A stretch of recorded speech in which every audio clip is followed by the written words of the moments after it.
Tractor march के नाम पर हुए उपद्रव के बाद सुरक्षा के इंतजाम और सख्त, खाली किया गया लाल किला। दिल्ली के लिए एचआरटीसी बस सेवा फिर बंद, प्रदेश से ना चलेगी ऑर्डिनरी ना ही वॉल्वो। खुलेंगे प्रदेश के 15,000 स्कूल मुखियाओं को निर्देश जारी। हिमाचल में कोरोना संक्रमितों के मामलों में आई कमी, 300 से भी नीचे पहुंचा आंकड़ा। पारंपरिक वाद्य यंत्रों के बीच पारंपरिक पकवानों से महकी लाहौल घाटी। और शिमला में 15 साल बाद बिना बर्फबारी के जनवरी। नमस्कार, स्वागत है आपका द रीव टाइम्स न्यूज चैनल में। मैं हूं अंजना ठाकुर और अब खबरें विस्तार से। किसानों के ट्रैक्टर मार्च के दौरान मंगलवार सुबह बवाल के बाद दिल्ली और हरियाणा के सुरक्षा इंतजाम और कड़े कर दिए गए हैं। किसानों के उपद्रव के बाद हालात काबू में करने के लिए देर रात तक सुरक्षा एजेंसियों की कसरत जारी रही। देर रात लाल किला पूरी तरह से खाली करवा लिया गया। वहां भारी तादाद में सुरक्षा बलों की तैनाती है। ज्यादातर प्रदर्शनकारी दिल्ली से बाहर कर दिए गए हैं। ट्रैक्टर परेड पर हुई हिंसा को लेकर दिल्ली पुलिस ने किसानों पर शर्तों के उल्लंघन का आरोप लगाया है। दिल्ली पुलिस ने कहा कि पुलिस ने पूरी तरह से संयम बरता है। हिंसा में दिल्ली पुलिस के 86 से ज्यादा पुलिसकर्मियों के जख्मी होने की खबर है। किसानों के ट्रैक्टर मार्च के दौरान मंगलवार सुबह बवाल के बाद सुरक्षा को ध्यान में रखते हुए कई रास्ते बंद कर दिए गए हैं। पुलिस ने आईटीओ से दीनदयाल उपाध्याय मार्ग जो कनॉट प्लेस की तरफ जाता है उसे बंद कर दिया है। साथ ही आईटीओ चौराहे से इंडिया गेट जाने वाला रास्ता भी बंद कर दिया गया है और मिंटो रोड से कनॉट प्लेस जाने वाला रास्ता भी बंद है। दिल्ली में किसानों के हंगामे के बाद हरियाणा में कई स्थानों पर अलर्ट जारी कर दिया गया है। राज्य के पलवल, झज्जर और सोनीपत में इंटरनेट और एसएमएस सेवा भी बंद कर दी गई है। केवल वॉइस कॉल सेवा को ही एक्टिव रखा गया है। अफवाहों और गलत सूचना पर रोक लगाने के लिए ये निर्णय लिया गया है। पुलिस प्रशासन की ओर से निर्देश जारी किए गए हैं कि किसी भी तरह की हिंसा या फिर उपद्रव सहन नहीं किया जाएगा। किसानों की ट्रैक्टर परेड के दौरान लाल किले की प्राचीर पर प्रदर्शनकारियों द्वारा झंडा फहराने का मामला सुप्रीम कोर्ट भी पहुंच गया है। मामले को लेकर कानून के एक छात्र ने भारत के मुख्य न्यायाधीश एस.ए. बोबडे को पत्र लिखकर लाल किले पर किसी दूसरे समुदाय का झंडा फहराने वाले असामाजिक तत्वों के खिलाफ स्वतः संज्ञान लेने की मांग की है। मुंबई विश्वविद्यालय के कानून के छात्र आशीष राय द्वारा लिखे गए पत्र में कहा गया है कि 26 जनवरी 2021 को किसानों के एक समूह द्वारा आयोजित ट्रैक्टर रैली के कुछ असामाजिक तत्वों द्वारा आतंक फैलाया गया है। पत्र में ये भी कहा गया कि ये एक शर्मनाक घटना है।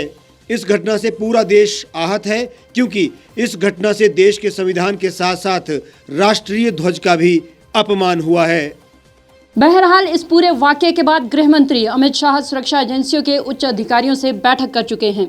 बैठक के बाद दिल्ली में सुरक्षा के इंतजाम और कड़े कर दिए गए हैं। हिमाचल पथ परिवहन निगम का दिल्ली के लिए बस ऑपरेशन बंद हो गया है। दिल्ली में किसान आंदोलन के कारण मौजूदा हालात को देखते हुए पथ परिवहन निगम ने यह निर्णय लिया है। निगम प्रबंधन ने दिल्ली के लिए चलने वाली साधारण बसों सहित वॉल्वो की भी आवाजाही पूरी तरह से बंद कर दी है। उल्लेखनीय है कि इससे पहले लॉकडाउन के बाद दिल्ली के लिए बसों की आवाजाही रोक दी गई थी। दिल्ली में किसान आंदोलन के कारण मौजूदा हालात को देखते हुए पथ परिवहन निगम ने ऑपरेशन बंद कर दिया है। लॉकडाउन खत्म होने के बाद प्रदेश के कई स्थानों के लिए बसों की आवाजाही बहाल कर दी गई थी, मगर दिल्ली सरकार द्वारा दिल्ली के लिए बसों के संचालन पर प्रतिबंध लागू रखा गया था। प्रतिबंध हटने के बाद दिल्ली के लिए बसों की आवाजाही बहाल हुई थी। साधारण बसों की आवाजाही के बाद निगम ने यहां के लिए वॉल्वो बसों का संचालन भी शुरू कर दिया था। दिल्ली में किसान आंदोलन के चलते दिल्ली के लिए बसों की आवाजाही बंद हो गई थी, लेकिन हिमाचल पथ परिवहन निगम द्वारा दिल्ली के लिए वाया शहादरा होकर बसें भेजी जा रही थी। मौजूदा समय में भी निगम द्वारा दिल्ली के लिए वाया शहादरा होकर बसों का संचालन किया जा रहा है। निगम प्रबंधन द्वारा दिल्ली के लिए 30 के करीब बसों का संचालन किया जा रहा है, जिनका ऑपरेशन 27 जनवरी शाम तक पूरी तरह से बंद कर दिया गया है। 27 जनवरी शाम तक दिल्ली के लिए कोई बस नहीं भेजी जाएगी। एचआरटीसी प्रबंधन का कहना है कि किसान आंदोलन के चलते दिल्ली के लिए बसों का ऑपरेशन बंद कर दिया गया है और स्थिति का जायजा लेने के बाद ही दिल्ली के लिए बसों की आवाजाही का निर्णय लिया जाएगा। प्रदेश के सभी सरकारी स्कूलों को खोलने के आदेश जारी कर दिए गए हैं। शिक्षा विभाग के नए आदेशों के अनुसार प्रार्थना सभाओं से लेकर कैंपस में किसी भी तरह की कोई गतिविधि आयोजित नहीं की जाएगी। इसके साथ ही स्कूल प्रिंसिपल्स को कक्षाओं का प्लान तैयार करने को कहा गया है। शिक्षा विभाग ने स्कूल प्रबंधन से जवाब तलब किया है कि अभी तक मास्टर प्लान निदेशालय क्यों नहीं भेजा गया है। ऐसे में अब शिक्षा विभाग ने स्कूलों को रिमाइंडर जारी किया है। प्रदेश के सभी सरकारी स्कूलों के कपाट खोलने के आदेश दे दिए गए हैं। नए आदेशों के अनुसार प्रार्थना सभाओं से लेकर कैंपस में किसी भी तरह की कोई गतिविधि नहीं होगी। बता दें कि अभी तक हिमाचल के 15,000 ग्रीष्मकालीन स्कूलों के प्रिंसिपल ने शिक्षा विभाग को रिपोर्ट नहीं दी है। हालांकि शिक्षा विभाग ने सभी स्कूल प्रिंसिपल को अधिकृत किया है कि वे सोशल डिस्टेंसिंग में छात्रों को अपने तरीके से स्कूलों में बुला सकते हैं। इसके साथ ही किसी स्कूल में छात्रों की संख्या ज्यादा है तो ऐसे में नॉन बोर्ड को नियमित रूप से ना लगाकर वैकल्पिक दिवस पर बुलाया जा सकता है। इसके अलावा बोर्ड छात्रों की कक्षाएं रूटीन में बुलाना अनिवार्य किया गया है। 9 महीने बाद अब 1 फरवरी से प्रदेश के स्कूलों में नियमित कक्षाएं शुरू हो जाएंगी। 5वीं, 8वीं और 12वीं कक्षा तक के छात्रों की स्कूलों में आकर कक्षाएं लगाई जाएंगी। अहम यह है कि 1 फरवरी से प्रदेश के ITI इंजीनियरिंग कॉलेज, पॉलिटेक्निक कॉलेजों के अलावा दूसरे शिक्षण संस्थान भी खुल जाएंगे। इसके साथ ही 15 फरवरी से विंटर क्लोजिंग स्कूलों में भी शिक्षक और छात्रों को आना होगा। विंटर क्लोजिंग स्कूलों में 12 फरवरी तक अवकाश रहेगा, वहीं 13 और 14 फरवरी को सरकारी अवकाश है। इसके साथ ही प्रदेश में 8 फरवरी के बाद कॉलेज भी खुल जाएंगे। फिलहाल प्राइवेट और सरकारी स्कूलों को कोविड-19 की गाइडलाइन का पालन करने के लिए पहले से ही व्यवस्था करनी होगी। हमारे जितने समर क्लोजिंग स्कूल्स थे या हमारे जो एक्सेप्ट विंटर क्लोजिंग स्कूल्स, उनमें आज टीचर्स को बुलाया गया था। तो हमने 9 जिलों से आज हमारी रिपोर्ट आई है। वहाँ पर यही रिपोर्ट है कि सब ने आकर के अपनी व्यवस्था को देखा है, सैनिटाइजेशन स्कूल्स की है और बच्चों को कैसे बिठाया जाए, कैसे बुलाया जाए, रिसेस में उनका कैसे उनको डील किया जाए, क्लासरूम्स में कितने कितने बच्चे बिठाए जाएं, ये सारी बातें उन्होंने आज तय की हैं और हमें 29 तक वो माइक्रो प्लान अपना भेज देंगे। SOPs तो देखिए समय समय पर हमारे विभाग ने, हिमाचल प्रदेश सरकार ने, MHA ने समय समय पर जारी किए हैं। वही SOPs हैं। अब तो मुझे लगता है शायद हमारे स्टूडेंट्स को भी, बच्चों को भी ये याद हो चुके होंगे कि मास्क पहन कर जाना है, हैंड की सैनिटाइजेशन करनी है, 2 गज की डिस्टेंस मेंटेन करके बैठना है। यही SOPs हैं। लेकिन कुछ एडिशनल जो हमने कहा है, जो स्कूल टू स्कूल थोड़ा सा वेरी करेंगे, वो स्कूल के प्रिंसिपल के ऊपर छोड़ा है।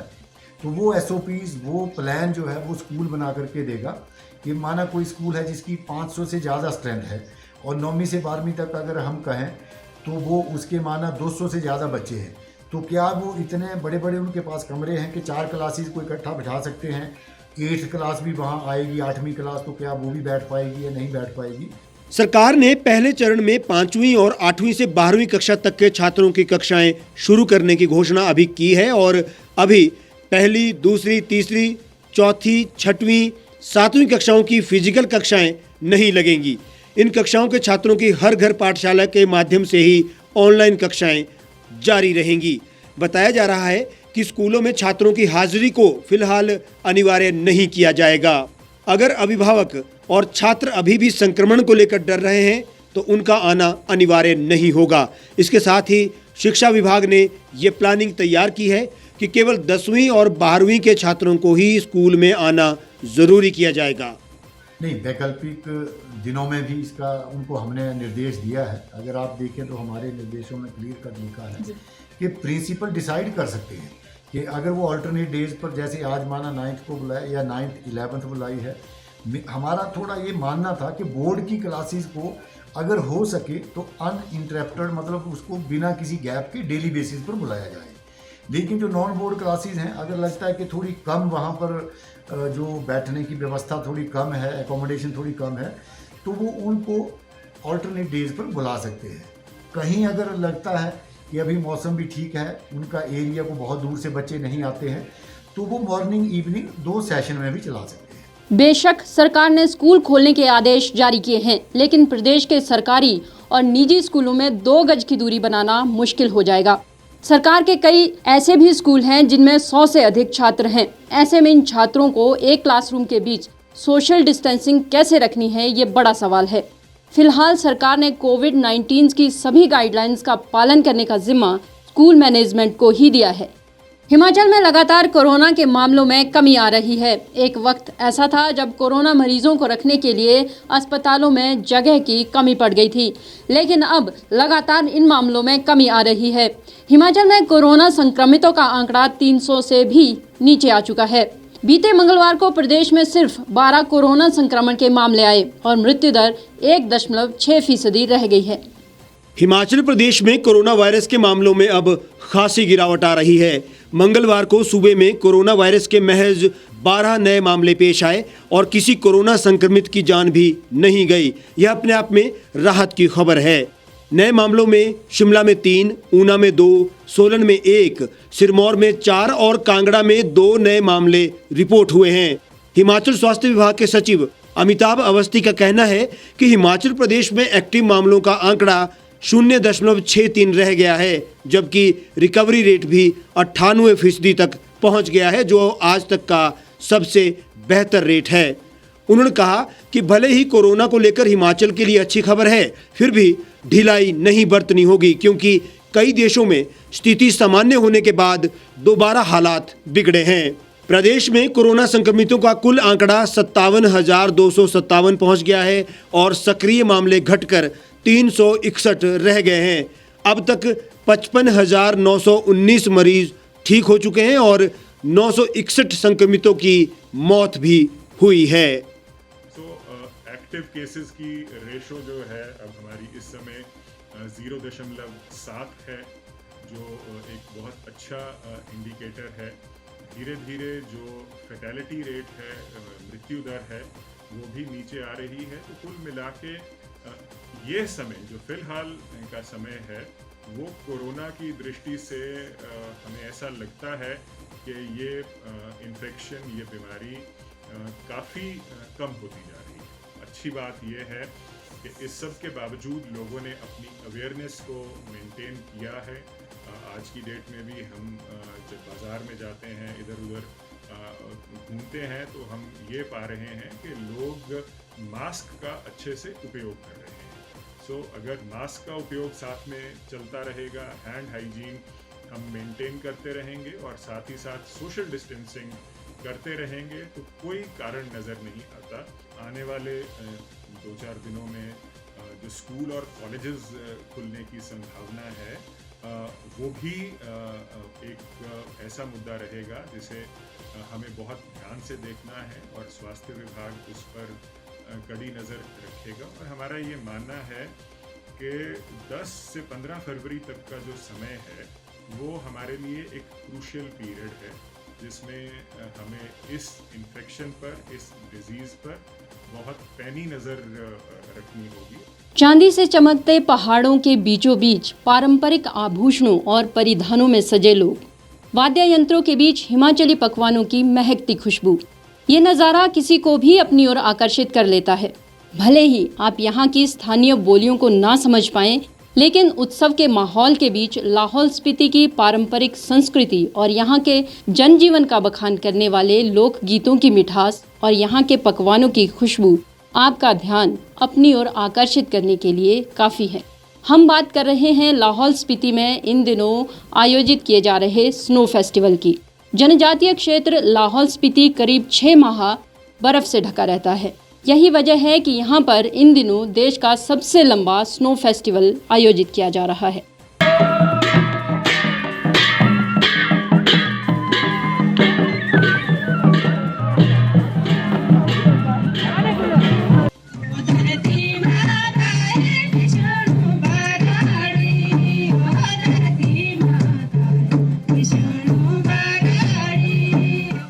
घाटी में देश के सबसे लंबे स्नो फेस्टिवल का आगाज 25 जनवरी को हिमाचल राज्यत्व स्वर्ण जयंती दिवस के दिन हुआ। तय कार्यक्रम के मुताबिक यह फेस्टिवल 60 दिनों तक चलेगा। इस स्नो फेस्टिवल के जरिए देश विदेश के सैलानी भी लाहौल स्पीति की परंपरा, रीति रिवाजों और संस्कृति से रूबरू हो सकेंगे। इससे लाहौल के पर्यटन को भी संजीवनी मिलेगी।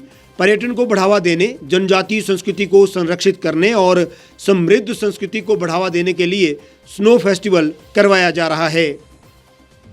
छत्तीसगढ़ के बस्तर में बस्तर दशहरा 75 दिनों तक चलता है, जो विश्व का सबसे लंबा फेस्टिवल है। ऐसे में स्पीति में आयोजित किया जा रहा ये कार्यक्रम उत्सव की श्रेणी में देश का दूसरा और स्नो फेस्टिवल की श्रेणी में देश का पहला उत्सव है। इस फेस्टिवल के जरिए जनजातीय जिले में मनाए जाने वाले पारंपरिक त्योहारों को एक मंच प्रदान किया जाएगा। डीसी लाहौल स्पीति पंकज राय के मुताबिक स्नो फेस्टिवल करीब 2 महीने तक चलता रहेगा। स्नो फेस्टिवल में विलुप्त हो रहे जनजातीय परिधानों, हैंडीक्राफ्ट, लोक नृत्य, लोक संगीत के साथ लाहौली व्यंजन को प्रमोट किया जा रहा है। हिमाचल प्रदेश की राजधानी शिमला में 15 साल बाद जनवरी का महीना बिना बर्फबारी के गुजरने के आसार हैं। इस माह में अभी तक बर्फबारी नहीं हुई है। 31 जनवरी तक शहर में बर्फबारी के आसार भी नहीं है। मौसम विज्ञान केंद्र शिमला ने 1 फरवरी तक मौसम साफ रहने का अनुमान जताया है। 2021 से पहले वर्ष 2007 में जनवरी का महीना बिना बर्फबारी के रहा था। साल 2020 में राजधानी शिमला में जनवरी के दौरान 6 बार बर्फबारी हुई थी। शिमला शहर में बीते साल जनवरी में 69.4 सेंटीमीटर हिमपात रिकॉर्ड हुआ था। बीते 19 सालों में से सिर्फ 7 साल ही जनवरी में अच्छी बर्फबारी हुई है। आंकड़ों पर गौर करें तो जनवरी में बर्फबारी 11 सालों के दौरान 10 सेंटीमीटर से ज्यादा शिमला में जनवरी के दौरान बर्फ नहीं गिरी है। शिमला में साल 2005 के नवंबर, दिसंबर और साल 2006 के जनवरी, फरवरी और मार्च महीने में बिल्कुल भी बर्फबारी नहीं हुई। साल 2007 में जनवरी में बर्फबारी नहीं हुई। साल 2009-10 में सिर्फ नामात्र 1.8 सेंटीमीटर पूरे सीजन में दर्ज की गई थी। साल 1995 में नवंबर महीने के दौरान शिमला में बर्फ गिरी थी। उस समय 7.8 सेंटीमीटर बर्फबारी दर्ज की गई। इसके बाद से अभी तक नवंबर में बर्फबारी नहीं हुई है। साल 1992 में भी नवंबर में 4 सेंटीमीटर बर्फबारी हुई थी। साल 2019 के जनवरी महीने में 7.7 सेंटीमीटर बर्फबारी दर्ज हुई थी। जनवरी का आखिरी सप्ताह बीतने को है। बर्फबारी के आसार फिलहाल नहीं है। ऐसे में गर्मियों में जल संकट की चिंता अभी से लोगों को सताने लगी है। इस बुलेटिन में फिलहाल इतना ही। बाकी तमाम खबरों के लिए आप जुड़े रहिए और देखते रहिए द रीव टाइम्स।